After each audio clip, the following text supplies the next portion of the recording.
그날 저녁이 되자 예수님께서는 제자들에게 말씀하셨습니다. 호수 건너편으로 가자. 그래서 제자들은 사람들을 남겨두고 예수님께서 배에 타고 계신 그대로 모시고 갔습니다. 주위에 있던 다른 배들도 따라갔습니다. 그때 매우 강한 바람이 불어와서 파도가 배 안으로 덮쳐 들어왔고 물이 배 안에 차게 되었습니다. 예수님은 배 고물에서 베개를 베고 주무시고 계셨습니다. 제자들이 와서 예수님을 깨우면서 말했습니다. 선생님, 우리가 죽게 되었는데 돌아보지 아니하십니까? 예수님께서 일어나시더니 바람을 꾸짖고 호수에게 명령하셨습니다. 조용하여라, 잠잠하여라. 그러자 바람이 멈추었고 호수가 잔잔해졌습니다. 예수님께서 제자들에게 말씀하셨습니다. 어째서 너희가 무서워하느냐? 아직도 믿음이 없느냐? 제자들이 매우 두려워하며 이분이 어떤 분이길래 바람과 파도도 순종하는 것일까? 하고 서로에게 물었습니다. 자, 우리 가슴에 손을 얹고 믿음을 고백하고 오늘 하나님께서 저에게 주시는 말씀 받을게요. 제가 먼저 고백하겠습니다. 하나님은 나를 사랑하십니다. 나는 그 사랑 안에 있습니다. 하나님은 오늘 나에게 말씀하실 것입니다. 그 말씀에 능력이 있습니다. 그 말씀에 생명이 있습니다. 나의 마음을 하나님께 열겠습니다. 나의 생각을 예수님께 집중하겠습니다. 들은 만큼 변합니다. 들은 만큼 행복해집니다. 오늘 저희가 묵상하게 된 그림을 보면 이 센터에 있는 유리잔 속에 있는 그림과 멀리 바다를 향해서 항해를 시작하는 그림이 극적으로 비교가 되어 있죠.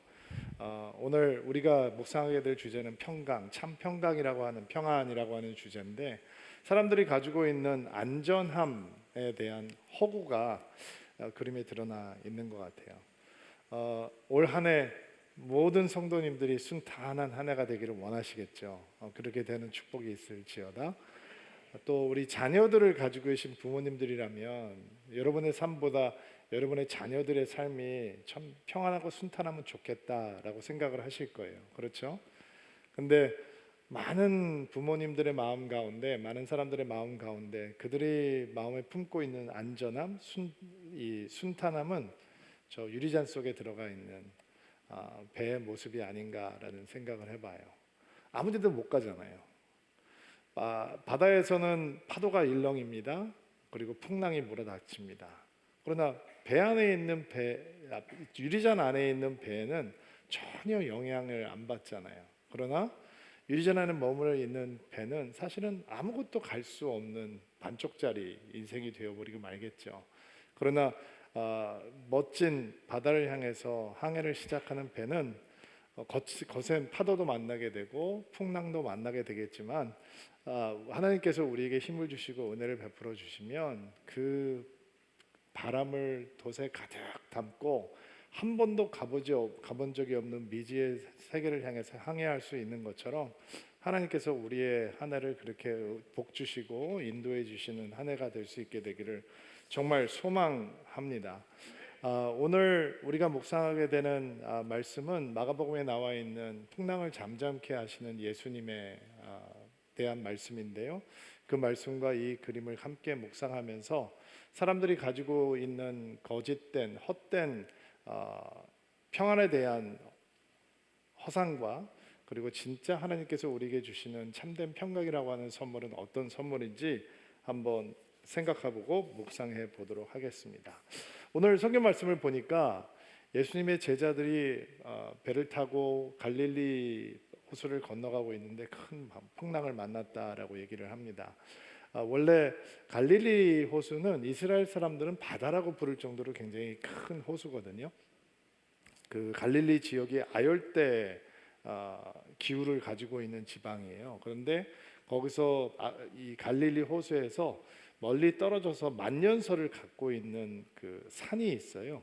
헐몬산이라고 하는 산이 있는데 거기서 찬 공기가 협곡을 타고 내려와서 아열대 지방의 기후를 갖고 있는 그 갈릴리 호수의 기와가 만나게 되면 때로는 예상치 못한 큰 풍랑과 돌풍들이 만들어지는 게 빈번했다고 합니다. 그러나 예수님의 제자들 중에서 어부 출신들이 많잖아요, 그렇죠? 갈릴리에서 잔뼈가 굵은 사람들이 많기 때문에 그 사람들한테는 파도가 문제가 될까요, 안 될까요? 문제 안 되죠. 여러분, 어부인데 뭐 파도를 맞서서 싸우지 못하면 어떻게 고기잡이를 하겠어요? 제가 30대 초반 때 미국에서 목회를 할 때 캄보디아에 단기 선교를 들어갔다가 배를 타고 섬마을에 들어가서 전도를 한 적이 있거든요. 거기 선교사님 한 분께서 저한테 부두를 데리고 나가더니 멀리 저기 보일락말락한 조그만 점 같은 섬을 보여주면서 캄보디아 건국 이래로 저 섬에 들어가서 복음을 전한 사람이 한 번도 없었다는 거예요. 제가 30대 초반이니까 열정이 있으니까 한 번도 없었어요? 건국 이래 한 번도? 그러면 우리가 들어가면 처음인 거예요. 그래서 배를 타고 이제 들어가서 복음을 전하는데 뭐 배가 번듯한 배가 있는 게 아니고 그냥 통통배 같은 배를 빌려서 4대를 빌려가지고 10명씩 그 안에 타고 뭐 이렇게 객실이 있는 것도 아니고 그냥 밧줄 붙들고 땅바닥에 앉아가지고 이제 가는 거예요. 바닥에 앉아서 가는데 저는 사실은 몰랐어요. 저는 몰랐는데 그때 저희를 인도해 주신 선교사님이 저하고 계속 교제를 하고 있는데 이제 25년이 지난 다음에 실토를 하시는 거예요. 사실은 들어갔다가 그 마을 사람들이 전도를 하고 집회하고 예수 믿는 사람들 많이 영접시키고 거기서 땅도 사고 교회도 짓겠다고 약속을 하고 뭐 이제 많은 역사가 있었어요. 근데 마을 사람들이 선교사님한테 그리고 선원들한테 풍랑이 오고 있으니까 배 지금 띄우면 안 된다 얘기를 했다는 거예요. 그래서 저희들은 한국 이렇게 캄보디아 말을 모르니까 그 상황을 몰랐던 거고 막 자기네들끼리 뭐 싸우듯이 얘기를 하는데 그 내용인즉슨 지금 배를 띄우면 위험할 수 있는 상황이니까 조금 날씨를 보고 오늘은 배를 안 띄우는 게 좋겠다. 근데 이제 선교사님께서는 40명의 그 외국 팀들이 거기 뭐 호텔이 있는 것도 아니고 마을에서 잠을 자야 되는데 어느 집에 가서 잠을 잘 수도 있는 것도 아니고 그래서 선원들한테 괜찮겠냐라고 물어보니까 선원들이 왜 그 선원들은 이렇게 명쾌하게 대답을 하는 게 아니라 이게 뭐 풍랑이 올 것 같기는 한데 그래도 뭐 헤쳐 나갈 수 있을 것 같기도 하고 어쩌면 좀 풍랑이 쌓일 것 같기도 하고 이제 이런 분위기가 되니까 선교사님께서 이제 결정을 한 거죠. 그래도 배를 빨리 삐져서 돌아가자. 한 2시간만 3시간만 가면은 되니까. 근데 배를 띄우고 가기 시작하는데 풍랑이 왔어요. 처음에는 뭐 파도가 치니까 뭐 미국에서 간 젊은 고등학생, 대학생들이 배가 출렁이면 오 막 이러면서 좋아하고 뭐 찬송도 부르고 뭐 할렐루야 아멘 뭐 난리가 났어요. 그런데 이게 파도가 점점 커지고 그다음에 이 바다라고 하는 것이 엄청나게 무서운 곳인 게 비가 내리고 이게 풍랑이 생기니까 분명히 4대가 이렇게 줄을 쫙 맞춰가지고 컨보이를 해서 가고 있는데 비가 오기 시작하니까 아무것도 안 보이더라고요. 눈앞에서 싹 사라져요. 아무것도 안 보여요. 그리고 이제 밧줄을 붙들고 이제 있는데 처음에는 기도했죠. 우리 예수 믿는 사람인데 기도하지 않겠어요? 하나님 무사하게 갈 수 있게 해주세요. 근데 집채만한 파도가 이제 막 우리를 덮쳐오기 시작하니까 그 두려움과 공포심이 들어오니까 찬송 소리도 없어지고 기도 소리도 없어지더라고요. 근데 제가 이제 상황을 파악을 해야 되니까 제가 인솔자니까 상황을 파악을 해야 되니까 그래도 나는 바다를 모르는 아마추어니까 좀 이렇게 무서운 마음이 들지만 그 배를 모는 선장은 그걸로 먹고 사는 사람이니까 평생 바다에서 산 사람이니까 그 사람만 괜찮으면은 우리 잘 도착할 수 있으니까 그분의 얼굴을 쳐다봤어요. 그리고 그분의 눈에서 공포를 봤어요. 그럼 내가 어떤 마음이 드냐면 이거 큰일 났구나. 이거 죽을 수도 있겠구나. 내가 지금 이 젊은이들 어린아이들을 선교한다고 데리고 나와서 이들에게 무슨 사고가 생기면 이거 어떡하나 막 이런 두려운 마음. 왜냐면 그 선원의 눈에 공포심이 가득한 거예요. 자, 예수님의 제자들 가운데 마태가 돈 걷는 세리니까 배를 타고 배머비했다. 파도가 좀 이니까 다 기어내고 죽겠습니다. 예수님에게 호소를 했다. 그러면 그냥 웃고 지나갈 수 있어요. 근데 어부 출신들 제자들이 많았거든요. 여러분 베드로가 어떻게 했겠어요? 파도가 치니까 테이크 오버 하지 않았을까요? 야! 짐 던져! 뭐 이런 거 했을 거 아니에요. 야, 배가 왼쪽으로 기울잖아, 오른쪽으로 다 이동, 뭐 이러면서 온갖 수단을 통해서 자기가 해볼 거 다 해보려고 했을 거 아니겠어요. 그런데 어부 출신들이었던 제자들조차 그들이 죽게 되었다라고 두려워하고 공포심에 사로잡혔다라는 거예요. 이런 사건을 통해서 하나님께서는 우리에게 오늘 참 평안이라고 하는 것이 무엇인지 가르쳐 주시기를 원하십니다. 평안에 대해서 이야기를 하기 전에 몇 가지 사실을 좀 먼저 짚고 넘어가야 되는데, 첫 번째는 그들이 갈릴리 호수를 건너가는 게 본인들이 원해서 건너가는 것이 아니라 예수님께서 갈릴리 호수를 건너가자라고 했기 때문에 건너가고 있다는 사실을 주목해야 돼요. 우리는 인생을 살아가다가 특별히 믿음의 사람들이 큰 파도와 풍랑을 만나면 내가 뭔가 하나님 앞에 잘못했나 보다, 그러니까 풍랑이 임한 건가 보다라고 생각할 수 있잖아요. 실제로 구약 성경을 보면 요나 선지자가 하나님의 명령에 불순종해서 도망가니까 하나님께서 풍랑을 보내셨단 말이에요. 그리고 하나님 앞에 순종하니까 풍랑이 잦아들었잖아요. 그러니까 우리가 풍랑을 만나면 내가 뭔가 하나님 앞에 불순종을 했기 때문에 이런 어려움과 역경이 생겼나라고 생각할 수 있는데, 예수님께서 가자라고 하는 길을 가도 풍랑은 생길 수 있다라는 거예요. 놀라지 마세요. 2013년 여러분 삶 가운데 좋은 일들이 많이 가득하기를 바랍니다. 근데 인생이라고 하는 바다를 항해하다 보면 풍랑을 만날 때도 있는 거예요. 예수님을 따라가도 그런 일이 생길 수 있는 거예요. 또 예수님께서 배 안에 계셨는데도 풍랑은 임했다라는 거예요. 어떤 사람들은 예수님이 부재하기 때문에 풍랑이 임한 것이다라고 생각할 수 있는데, 오늘 사건을 보니까 배 안에 예수님께서 제자들과 함께 계셨는데도 불구하고 풍랑은 왔어요. 세 번째, 예수님께서 그 풍랑을 막아주실 수 있는 능력을 갖고 계신데도 불구하고 막아주시지 않았어요. 그러면 믿음이 조금 부족한 사람들은 이렇게 생각을 하겠죠. 교회 오면 하나님 믿으면 뭐 내가 은혜 받는 거야? 복 받는 거야? 축복 받는 거야? 근데 뭐야? 내가 예수님께서 가자 그래서 가고 예수님께서 나와 함께 계시는데 나한테 풍랑이 임한 거야? 그럼 예수 믿어도 소용없는 거네 라고 생각할 수 있지만, 만약에 예수님께서 그 배에 함께 타고 계셨고 예수님께서 그 풍랑을 막아주실 수 있는 분인데도 막아주시지 않았다면 거기에는 예수님의 의도가 있겠죠.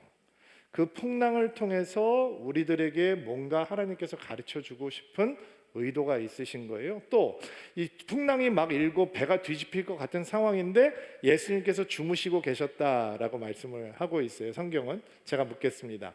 여러분, 막 물이 막 튀기는데 파도가 막 튀겨오는데 계속 코 골고 잘 수 있겠어요? 물론 처음에 항해를 시작했을 때는 예수님께서 잠이 드셨겠죠.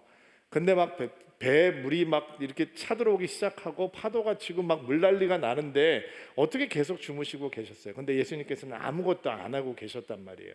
그러니까 그것을 믿음 없는 눈으로 보면 뭐야, 예수님 무성의 하시네? 이렇게 하시면 내가 섭하지? 라고 생각할 수 있는데, 그게 아니라 예수님께서 아무것도 하지 않고 기다리시는 이유가 있는 거죠. 예수님께서 제자들에게 무언가 특별한 일을 하기를 원하시고 그 특별한 일을 하기 원하시는 타이밍이 있기 때문에 예수님께서는 기다리고 계신다라고 하는 것을 우리는 기억해야 돼요. 자, 그러면 오늘 이 말씀을 통해서 2013년 순탄한 인생을 살기를 소망하는 우리 성도들에게 하나님께서는 참 평안에 대해서 무엇을 가르쳐 주시는가? 유리잔 안에는 평안이 없는 거예요. 거짓 평안인 거예요. 왜냐하면 여기에 보면 이 흔들리고 있는, 휘날리고 있는 커튼이 와서 툭 건들기만 하면 이 평안은 다 깨져 버리는 거예요. 이 천에 힘이 있나요? 힘 없어요. 이 천이 이 바다를 항해하는 배에 부딪혀 오면 끄떡없어요. 아무런 데미지가 없단 말이죠. 그러나 거짓 평안에 서 있는 유리잔 속에 있는 배에 들어가 있는 인생 같은 곳에 커튼이 부딪혀 오면 다 무너져 내리고 말아요. 자, 그러면 참 평안은 어디서 경험하게 되는 걸까요? 유리잔 아닐까요? 아니면 바다 한가운데일까요? 바다 한가운데서 경험하는 것이 참 평안이에요. 여기는 참 평안이 없어요. 여기 있는 사람, 이 배 유리잔 안에서는 파도도 없고 바람도 없고, 거기 보면 물결이 사실 있는 것 같은데 이 물결은 바다를 배를 뒤집기는 턱없이 부족한 거예요. 그러나 저기에는 진정한 평안이 없어요.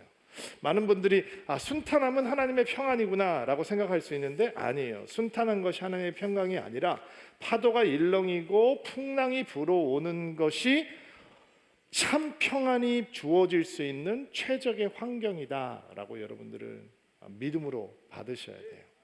1860년도에 시카고에서 가장 큰 법률 회사 중에 하나를 운영하고 있던 호레쇼 스태포드라고 하는 변호사가 있었어요.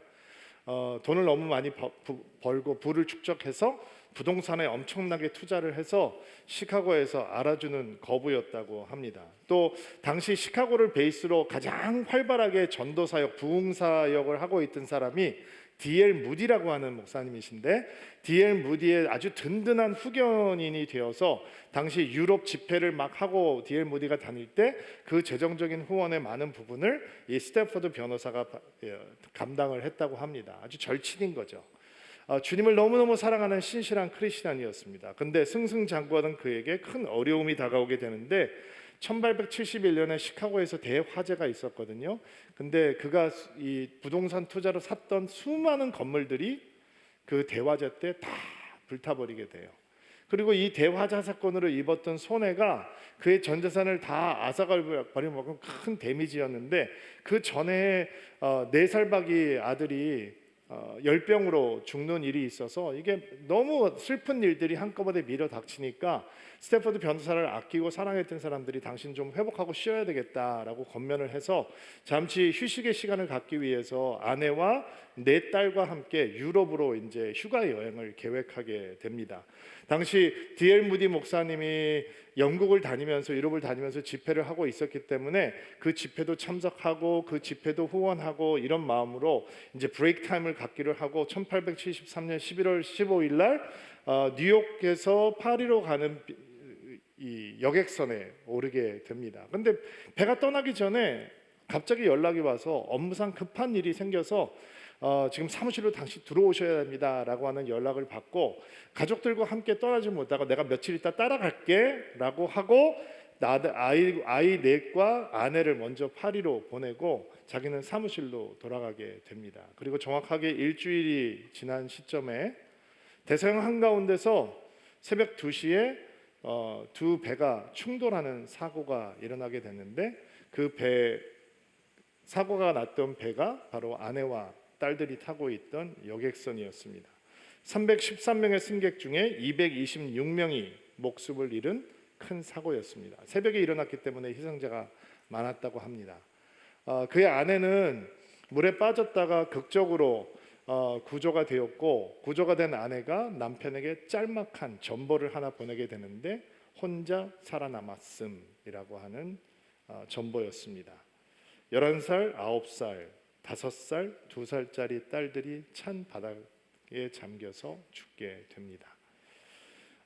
뉴스를 통해서 사고 소식을 접하고 아내를 데리러 프랑스로 다시 역선을 가고 있던 스탠포드 변호사에게 바다를 건너는 중에 선장이 그 배를 타고 있던 사람들에게 얼마 전에 있었던 그 사고가 일어난 지점이 바로 여기입니다라고 얘기를 합니다. 그리고 그 차디찬 바닷물을 보면서 스태포드라고 하는 신실한 크리스찬 마음에 분노와 원망과 원한이 가득하게 됩니다. 그리고 선실로 들어가서 하나님 앞에 이렇게 절규하면서 기도했다고 합니다. 주님, 나를 주님을 사랑하며 섬기기 위해 살았습니다. 주님의 일을 나의 최우선으로 생각하며 살아왔습니다. 난 주님을 신실하게 믿었습니다. 근데 나에게 왜 이런 일이 임한 것입니까? 나에게 왜 이런 고통이 임한 것입니까? 우리 아이들이 무엇을 잘못했기에 저 차짓한 바닷물 밑바닥에 가라앉아야 했습니까? 하나님 앞에서 절규합니다. 그 무너진 마음 얼마나 우리가 쉽게 이해할 수 있는 마음입니까? 밤새 눈물을 흘리고 몸부림치며 기도하다가 동이 트기 시작하는데 하나님 앞에서 분노하고 원망하고 슬퍼하던 스테파드 마음속에 자기 스스로 가질 수 없는 한 가지 단어가, 한 가지 생각이 들어오기 시작합니다. 바로 평안이라고 하는 단어였습니다. 어울리지 않죠? 그렇죠? 자기 가족들을 자기 자식들을 다 잃어버리고 재산이 다 없어지고 그런 상황에서 하나님께서는 평안이라고 하는 단어를 그의 마음속에 심어 주셨습니다. 그리고 하나님께서 부어주시는 생각들을 짤막한 글로 써나가기 시작합니다. 그 글은 이런 내용입니다. 내 평생에 가는 길 순탄하여 늘 잔잔한 강 같든지 큰 풍파라 무섭고 어렵든지 나의 영혼은 늘 편하다. 내 영혼 평안해. 내 영혼 평안해. 찬송가를 아시는 분들은 이 찬송 기억하시죠? 내 평생에 가는 길 순탄하여 늘 잔잔한 강 같든지 큰 풍파로 무섭고 어렵든지 나의 영혼은 늘 편안해. 말이 안 되잖아요. 평안은 여기 있는 거라고 우리는 생각하잖아요.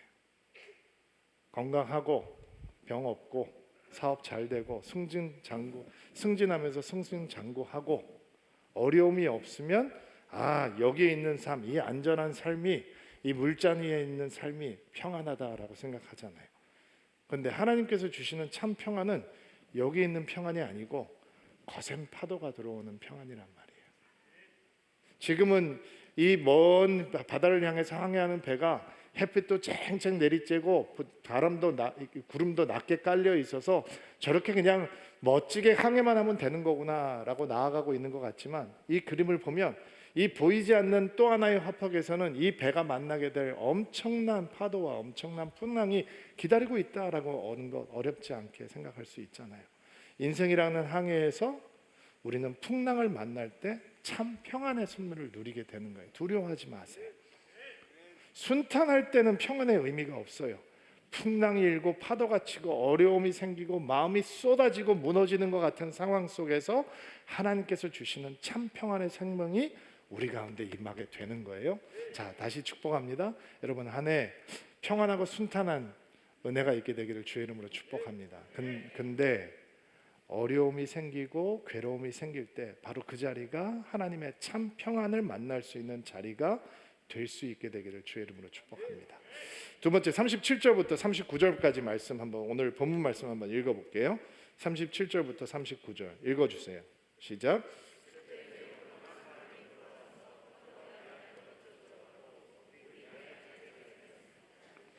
예수님은 배고물에 베개를 베고 주무시고 계셨습니다. 제자들이 와서 말했습니다. 선생님, 우리가 죽게 되었는데 돌아보지 아니하십니까?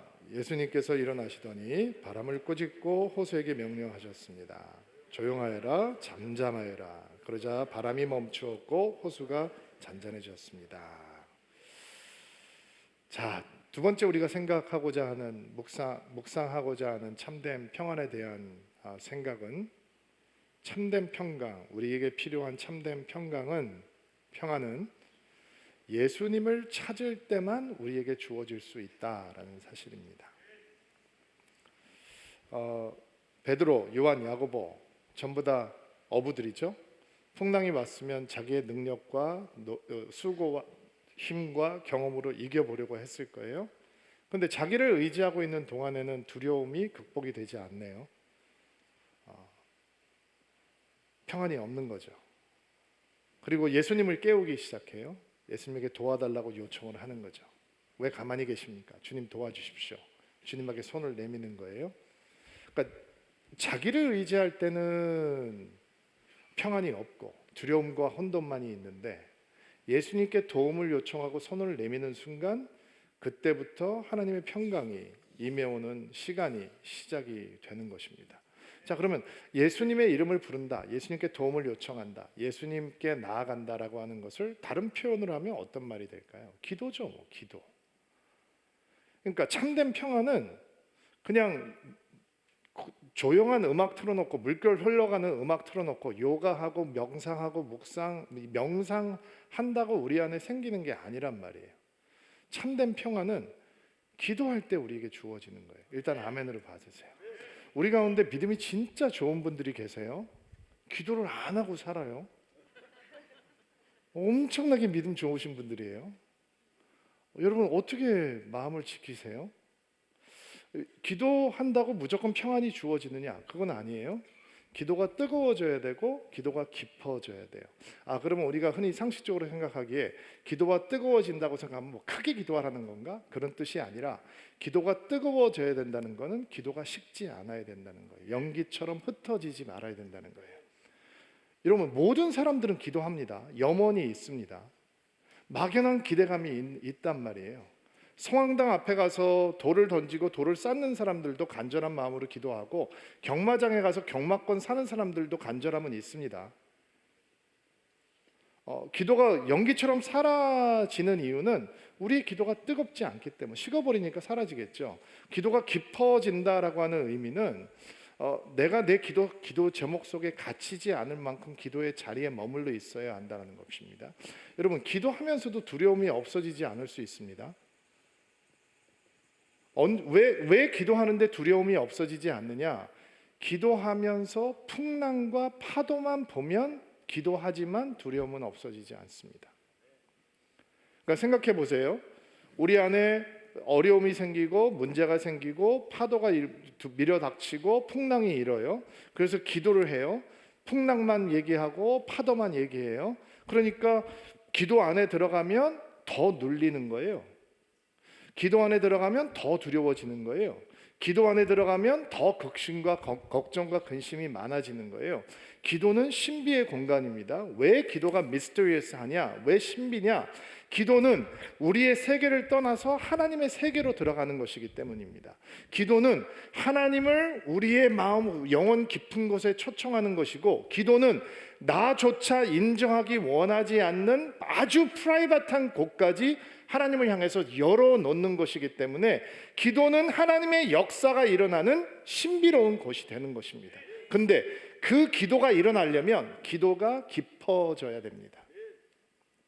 내 소원과 내 가족의 수준과 내 삶의 이 일들만 다루고 있는 얄팍한 기도를 통해서는 절대로 참된 평강을 누리지 못합니다. 우리 부모님들은 자녀들 위해서 기도해 보셨죠? 입시 때 기도하고, 자녀들이 방황할 때 기도하고, 자녀들이 소갈이 할 때 기도해 보셨죠? 근데 그 기도 제목에만 갇혀 있으면 부모님들 같이 침몰합니다. 그러면 기도가 참된 평강을 우리에게 가져다 주려면 기도에서 뭐가 보여야 되느냐? 풍랑과 파도가 아니라 예수님이 보여야 됩니다. 들어가 보면 풍랑이 있는 거, 문제가 보이는 게 아니라 예수님이 보여야 상황이 흔들 수 없는 진정한 평강이 우리 가운데 임하게 되는 겁니다. 우리가 작년 한 해 5만 시간 기도 운동 하면서 성도들에게 일주일에 한 번은 교회 와서 기도합시다, 기도하십시오 라고 권면했잖아요. 기도해야 한다라고 하는 거 모르는 성도가 누가 있겠어요? 근데 기도가 잘 안 되거든요. 집에서 하면 되지. 그럼요, 집에서 하면 되죠. 근데 잘 안 되거든요. 열심히 기도해야지, 그리고 끈질기게 기도해봐야지. 그렇지만 혼자서는 이게 힘들거든요. 내가 내 가족들 다 위해서 기도하고, 교회 식구들 위해서 기도하고, 백두산에서 한라산까지 왔다 갔다 왕복을 해도 길지 않거든요. 꼭 긴 기도가 좋은 기도다라고 하는 의미가 아니라, 우리가 기도의 자리에서 버텨내지 못하면 우리의 기도는 샬로해질 수밖에 없거든요. 깊어지지가 않는단 말이에요. 그러니까 기도하지만 하나님께서 우리에게 주시고자 하는 참된 평강을 맛보지는 못하는 거죠. 여러분, 올해는 작년보다 조금 더 열심히 기도하겠다라는 마음의 헌신을 심으세요. 여러분이 정하세요. 나는 일주일에 한 번 무슨 요일 몇 시에 꼭 교회 가서 기도하겠다. 내가 혼자 기도하기 원하면 우리 어머님들은 수요일 날 오전에 어머니 기도 모임 나와서 기도하시고, 그 자녀들이 다 장성해서 기도가 없으신 분들은 금요일 날 오전에 중보기도 오셔서 기도하시고, 오전에 시간이 안 되시는 분들은 금요일 날 찾아와서 같이 기도하세요. 그것이 여러분의 기도를 시작하는 이 마중물이 되게 한다면 여러분들께서 어디서든지 기도하는 한 해가 될 수 있을 줄로 믿습니다. 기도하는 사람이, 기도를 뜨겁게 깊게 하는 사람이 하나님의 참된 평강을 누리는 거예요. 자, 세 번째, 오늘 참된 평강에 대해서 이야기를 나눌 텐데, 자, 예수님께서 제자들이 와서 깨우시니까 일어나셨어요. 그리고 이제 예수님께서 파도를 잠잠하게 해주셨어요. 제자들이 놀라죠. 이걸 우리는 기적이라고 부르잖아요. 그렇죠? 그거는 이제 우리 시선에서 기적인 거예요. 아니 바람을 만드신 분이 좀 조용하자 얘기했는데 조용했어요. 그게 뭐 기적이에요. 하나님께서 세상을 만드셨는데 여러분 핸드폰 쓰시잖아요. 그렇죠? 고장 났어요. 그러면 AS센터 갈 거 아니에요. 그러면 고쳐줘요. 그러면 여러분 나오면서 이야 삼성이 전능하네. 애플이 완전 전능해. 이렇게 하겠어요? 만약에 그 제조사가 수리를 못한다 그러면 여러분 화를 버럭 내지 않겠어요?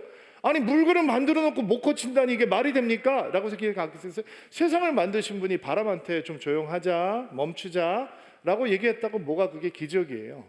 그러면 예수님께서 이런 역사를 베푸시는 이유가 제자들에게 내가 이 정도야 보여주기 위함은 아닐 거 아니에요. 그러면 그 사건에 의미가 있는 거잖아요. 왜 그 사건에 어떤 의미가 있는 것일까? 40절, 41절 말씀을 한번 읽어볼게요. 한 목소리 읽어봅시다. 시작. 어째서 너희가 무서워하느냐? 아직도 믿음이 없느냐? 제자들이 매우 두려워하며 이분이 어떤 분이길래 바람과 파도도 순종하는 것일까 하고 서로에게 물었습니다. 자, 예수님께서 제자들을 바라보시면서 너희가 두려워하는구나, 너희에게 참 평강이 없구나, 그 이유는 믿음이 없기 때문이다 라고 말씀을 하셨어요.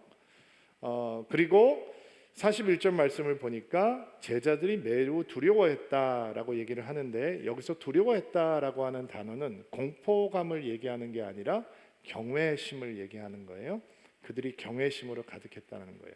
사실 한국어 성경에는 이런 분위기가 잘 안 느껴지는데 36절에 예수님께서 배에 타신 대로 예수님을 모시고 갔다라는 장면이 번역이 나오거든요. 개역개정에도 모시고 갔다라고 하는 표현을 쓰고 있는데 그러면 어떻게 예수님을 이렇게 대접을 하는 것처럼 해서 모시고 갔다라고 하는 표현으로 이해할 수 있는데 영어 성경은 조금 분위기가 달라요. 예수님을 데리고 갔다 이렇게 표현을 쓰고 있거든요. 그러니까 분위기가 어떤 분위기냐면 조금 과하게 표현하면 짐짝을 실어 날르듯이 그냥 예수님을 배에 실은 채로 그냥 데리고 갔다라는 분위기예요. 제자들에게 지금 사역의 초창기니까 제자들에게 예수님은 어떤 분이냐면 설교하면 사람들을 놀래킬 수 있는 권세 있는 설교자예요. 인기 몰이를 하는 군중 몰이를 할 수 있는 인기 랍비예요. 귀신을 쫓아내고 병을 고칠 수 있는 미러클 워커예요. 바리새인들에게 호통을 쳐도 눈 하나 깜빡하지 않는 이런 모습을 가지고 있는 분이에요. 제자들은 이분 따라가면 나 뭔가 될 수 있겠다라고 생각을 하는 수준이었겠죠. 그러니까 데리고 가는 거예요. 그런데 예수님을 데리고 다니고 예수님을 이용해 먹는 수준의 믿음은 절대로 하나님께서 주시는 평강을 누릴 수가 없어요. 예수님이 평강을 주실 수 있는 분이 되려면 예수님은 경외의 대상이 돼야 되는 거예요. 예수님께서 풍랑과 이 파도를 잠잠하게 하실 수 있는 분이다라고 인정하면서 제자들은 예수님에 대한 생각이 바뀌기 시작하죠. 여러분 믿음이 뭘까요? 믿음은 예수님이 여러분의 하나님이 되는 거예요. 어떤 사람들은 예수님을 박애주의라고 잘하고 생각해요. 어떤 사람은 성인이라고 생각해요. 좋은 선생님이라고 생각해요. 어떤 사람은 예수님은 가난하고 소외된 사람들을 돕는 파이터라고 생각해요. 그런 예수님은 여러분에게 평강을 주실 수 없어요. 여러분에게 영감은 줄 수 있을지 몰라요. 모티베이션은 될 수 있을지 몰라요. 그렇지만 여러분에게 진짜 평강은 주실 수 없어요. 예수님께서 우리에게 진짜 평강을 주시는 분이 되시려면 그분은 우리에게 경외심을 일으키는 하나님이 되셔야 돼요. 그게 믿음이에요. 그게 거듭나는 거예요. 예수님이 one of many gods가 아니라 여러 신들 중에 한 분이 아니라 예수님이 유일한 하나님이 되시는 것. 나의 믿음의 대상이요, 나의 예배의 대상이요, 경배의 대상이며 경외심을 가질 수 있는 유일한 대상이 되는 것. 그때 우리는 참 평강을 얻게 되는 거예요. 예수님께서는 왜 기다리셨느냐? 왜 코 골고 주무시는 것처럼 제자들을 기다리고 계시느냐? 왜 단번에 이 바람을 잠잠케 하시고 믿음 없음을 꾸짖으셨느냐? 왜냐하면 예수님이 그들의 하나님이다라고 하는 것을 고백하지 않는다면 예수님과 그들은 사실은 관계가 없는 거예요. 여러분 평안한 삶을 원하시죠? 그러면 예수님이 여러분의 하나님이 되셔야 돼요. 우리의 하나님이 아니에요. 나의 하나님이 되셔야 돼요. 어떤 분들은 그 고백을 시작하고 성숙하고 성장하는 믿음을 가지고 있는 분들도 있고, 어떤 분들은 지금 그 고백을 시작하고 하나님, 예수님, 나는 예수님을 아직 잘 알지는 못하지만 지금 내가 주님이 나의 하나님인 것을 고백하기를 원합니다 라고 하며 믿음의 발걸음을 떼실 수 있는 분들도 있어요. 그러나 상관없어요. 오래된 분이건 지금 믿음의 발걸음을 떼는 분이건 예수님이 여러분의 하나님이 되는 순간 여러분은 하나님의 평강을 누리고 살 수 있는 하나님의 자녀가 되는 것입니다. 다시 한번 축복합니다. 여러분 2013년 좋은 일 많이 생기기를 바랍니다. 근데 그 좋은 일이 예수님하고 가까워지고 예수님하고 친밀해지고 주님을 사랑하고 주님의 사랑을 받는 일이 되기를 주의 이름으로 축복합니다. 주의 참된 평강이 인생의 거친 항해를 시작하는 여러분들에게 온전히 임하는 2023년 되기를 주의 이름으로 축원합니다. 오랫동안 앉아 계셨는데 다 일어나시겠어요?